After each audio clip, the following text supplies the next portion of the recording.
U.S. forces are expanding the war zone against Iran. In the latest, as many as 87 have been killed and 61 are missing after a U.S. submarine struck and sank an Iranian warship in the Indian Ocean off Sri Lanka coast. U.S. Secretary of War Pete Hegseth has confirmed that U.S. torpedo hit Iran's IRIS Dena, claiming to be first torpedo hit since World War II. An American submarine sunk an Iranian warship that thought it was safe in international waters. Instead, it was sunk by a torpedo. Quiet death. The first sinking of an enemy ship by a torpedo since World War II. Now, when it was attacked, the Iranian frigate was sailing just outside Sri Lanka's territorial waters. Sri Lanka's Deputy Foreign Minister has confirmed that the 180 crew frigate issued a distressed call during the early hours of March 4th, prompting Sri Lankan Navy to launch rescue operations.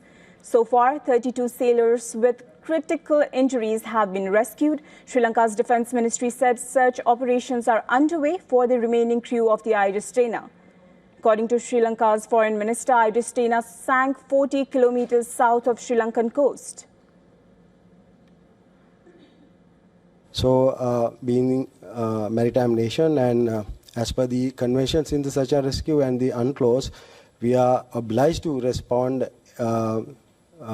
any of distress out at sea, whether it is a ship, fishing vessel or fishing craft or the aircraft. We are the first responders, so Navy along with the Coast Guard and the Air Force, we responded positively and swiftly, and we could able to rescue 32 survivors, and still we are doing the search and rescue operation in the particular area. Now, it is learned that there were 3 Iran warships operating in the area. One of these warships has taken refuge at the Colombo port. And in fact, the ship which has been sunk by US is the same Iranian vessel which participated in an Indian exercise weeks ago. As rescue operations by Sri Lanka continue, the injured soldiers are currently being treated at a local hospital. Bodies of dead sailors have also been brought to the hospital morgue, and Sri Lanka's Navy and the Air Force earlier said they were not releasing footage of the rescue since it involves the military of another state.